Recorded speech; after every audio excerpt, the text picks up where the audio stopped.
Oh, hi. Today I'm going to talk about the first book for my reading journal, and that is Life of Pi.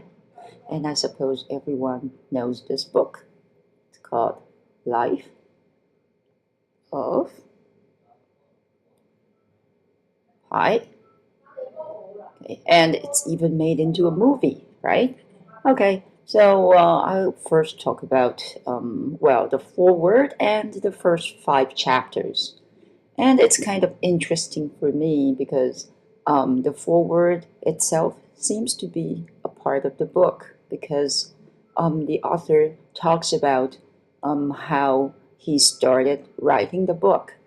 And it seems that at first he intended to write another book, but as often happens, the book dies on the way because somehow, well, I'm not sure if you have ever heard of something like a writer's block. Somehow things just don't come, and you just can't go on writing that book, and you just have to leave it and find something new, and that's why the author he can't write on anymore, but he still had a little bit of money, and he continued his journey in India. Okay, and finally he came to a place called Pondicherry.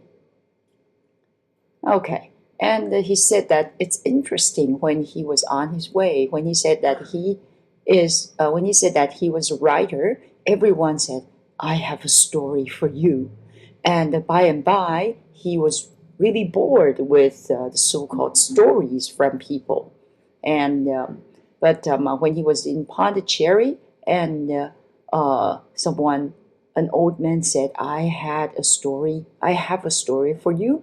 And the old man said, well, after listening to the story, you are going to believe in religion. You are going to believe there is God. And this kind of get made him quite interested. Okay, and he said that he find that hero of the story, and he talked with him and things like that. But well, for this part, I'm not quite sure. Well, but I think we can find a little bit more information about this. But at first, I thought the foreword is a really true story, 100% true. But later, when I read this part, I started wondering. I don't think it's true. Okay, but anyway, well, a novel is a novel.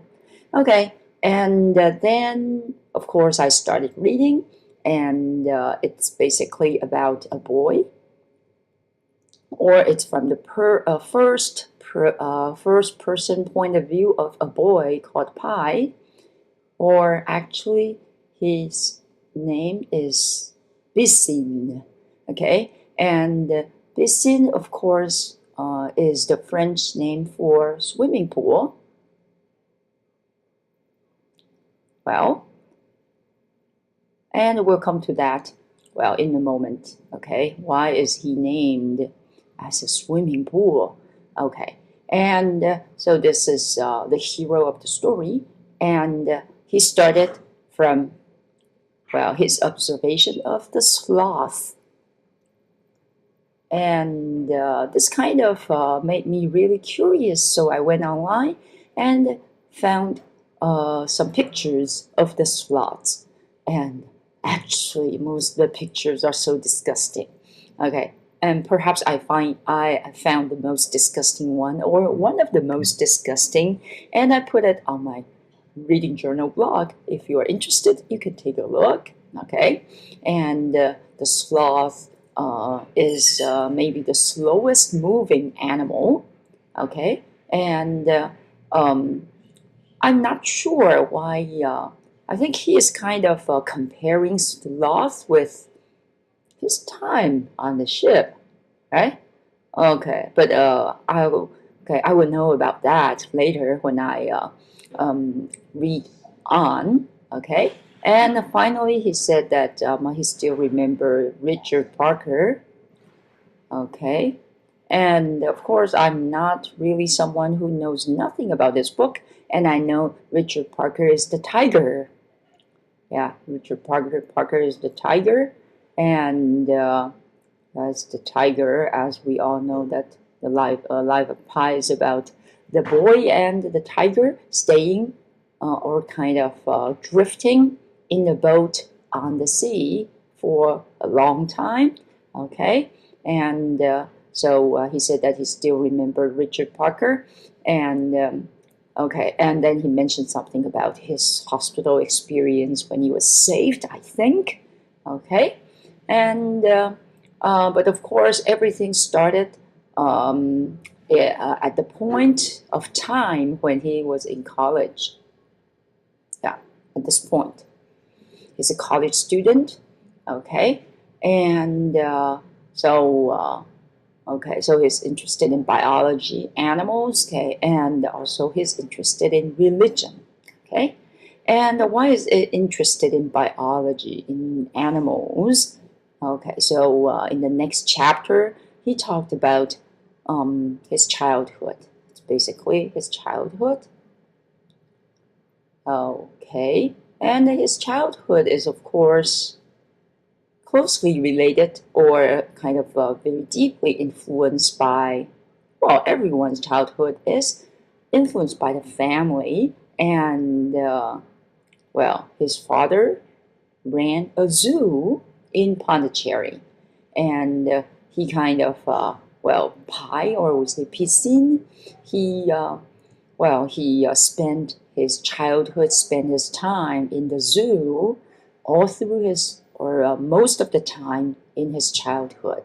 Okay, and okay, and here he made a point of view. He made a point about the zoo because a lot of people said, well, when you put people in the zoos, they're not free.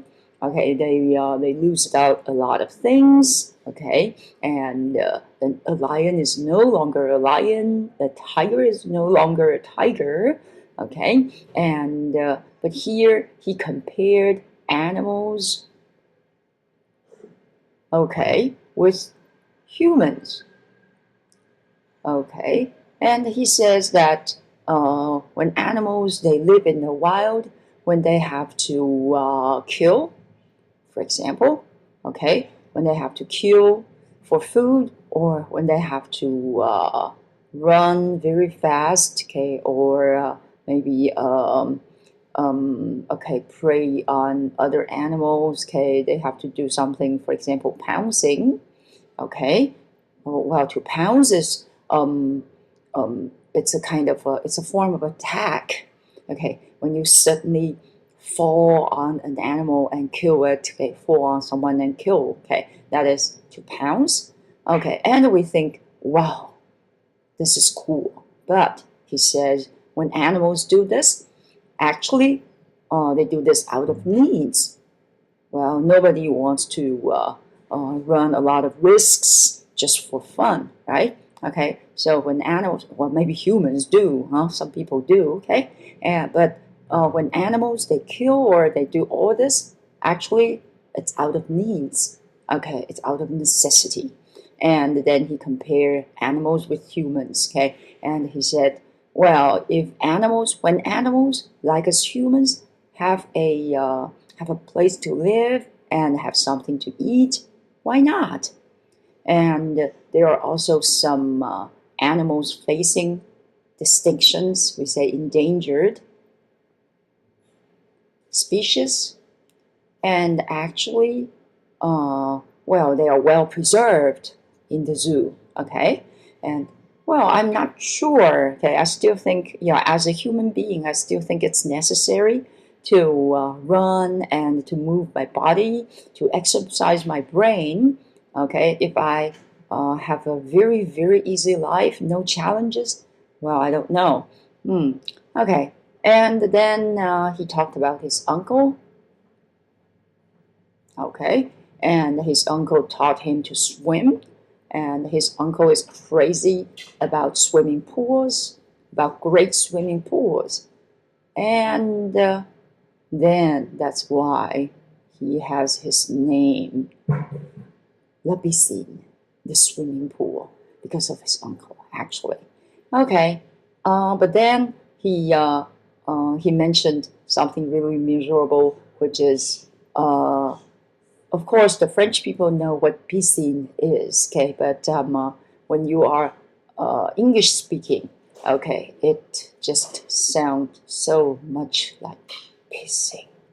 Yeah, and of course, it's really bad, and he hated this. Okay, and in that school, he suffered a lot because of this. And then in the next school, he decided to change it.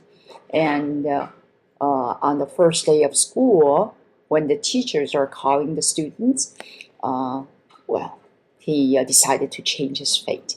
Okay, and when he was called on, he just rushed to the board and wrote something like pi, okay, or this, okay, yeah, this math symbol pi, and he said, "My name is Pisin, blah blah blah." Okay, but everybody calls me Pi, and he even wrote this down. And wonderfully or magically, the name stayed. Okay, and he was saved. Well, so far I think the book is quite interesting. Okay, but I'm wondering, um, because a lot of people told me about the issue of religion in this book, and I'm still wondering how religion is going to be brought into the book. And they said even in Ang Lee's movie, this part is also quite quite an important part. Okay, and well, I think maybe when I'm finished with the book, I can check out the movie and watch it. Okay, so this is so much for chapter.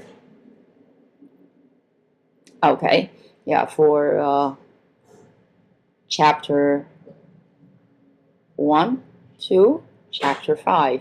Okay, and also including the foreword.